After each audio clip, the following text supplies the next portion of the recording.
we hear stories of every year or two, a hospital facing a major lawsuit because somebody was in their waiting room and hadn't been checked for a period of time, and they expired without anybody knowing. And it's not like the staff are outside smoking cigarettes; they're running around with their hair on fire for their whole shift. And there's massive lawsuits. So, like a lot of things, it's liability driven in terms of protecting the institution. So what's going on with the paramedics these days? You call because somebody in your family has a medical emergency.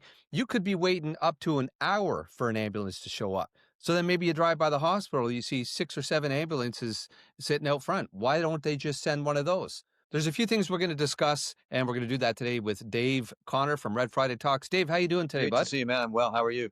Doing good, thanks. Listen, with your background as a firefighter and my background as a police officer, both with emergency services, we've showed up, we've attended a lot of the same calls as the paramedics, as the ambulances. So listen, what's the deal? Why don't they just send one of these ambulances that are parked at the hospital? Can't be so hard, can it?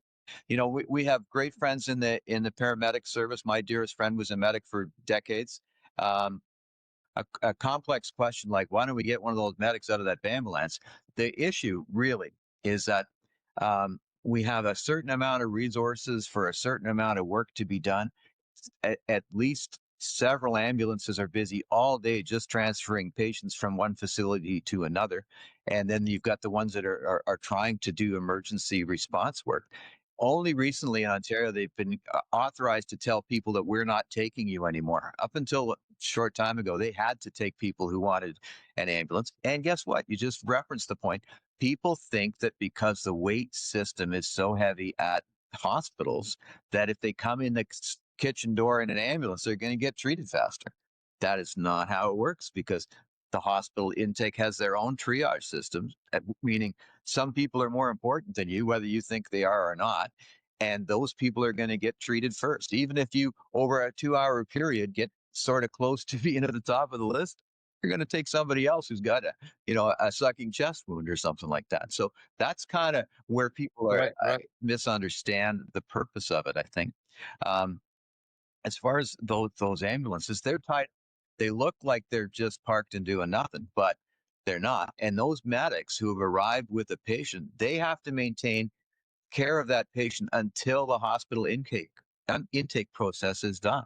So it's not even just as simple as, well, they can't leave because there's somebody on their stretcher. That's part of it, but they can't leave because they're still in control of those patients and they need their equipment back. It's complicated. I don't know how many times I've attended the hospital as a police officer with under whatever the for whatever reason, and I see 6 or 7 paramedics lined up, and they have the patients on their stretchers, and there's nothing they can do. No. And listen, they would absolutely love a system where they could basically drop their patient off, and the patient will be seen immediately. So then the paramedics can get back to the next call because, of course, there are people waiting. This kind of brings up another topic where the folks who work in the emergency departments at the hospitals are saying there's too many people attending the emergency department that shouldn't be there, that should not be seen for any little reason whatsoever. And, the system becomes incredibly backed up that, could be for sniffles or for a cold and such. What do you think about that? Yeah, that's another stinky onion, isn't it? I think some people have trouble getting a family doctor or one that they can see. Walk-in clinics are always super busy, which is a better choice than going to the ER a lot of times. Sometimes they call the doctor and the doctor can't see him for 2 or 3 days. So they think, oh, well, I'll call 911, I'll hop in the ambulance and I'll go. So the ambulance service now can decline. They can say, we're not taking you, take a cab, which they've sneakily done for ages. They're just legally allowed to do it now, which is great. Hospitals, we hear stories of every year or two, a hospital facing a major lawsuit because somebody was in their waiting room and hadn't been checked for a period of time, and they expired without anybody knowing. And it's not like the staff are outside smoking cigarettes; they're running around with their hair on fire for their whole shift. And there's massive lawsuits. So, like a lot of things, it's liability driven in terms of protecting the institution. And one of the things that I have huge respect for the paramedic service for is that they are exposed to more trauma than we are, and they're exposed to more family trauma than we are, and they're stuck. So when you talk about those medics at the hospital with their units are outside, they are exposed to all of the stuff that's going on in the ER. They are exposed to their own patients who they still have to care for, and then guess what happens after that? The family shows up in the ER, and then you have all the drama around that. Now, drama and trauma Yeah. interchangeable in that case. When I was a district chief, one of the things I would monitor was if one of my crews was running a medical call and the ambulance wanted a firefighter. That's a conversation for another day. But very, very commonly, if someone is critical, the paramedics will take a firefighter in the back for CPR if they need them. So you have a medic that's driving. The attending medic is in the back doing patient care and largely airway management and managing meds. And the firefighters there just for bull strength to do CPR. It's very unsafe. I've done it, lots of it. I'm really surprised that we don't have lots of cases of people being injured back there doing that. But as I say, we could talk about that. We can talk about that another day. I would always monitor the radio and would swing by the hospital and pick up the firefighter from emergency before the family got there, because I would try to minimize the trauma exposure that my people were experiencing.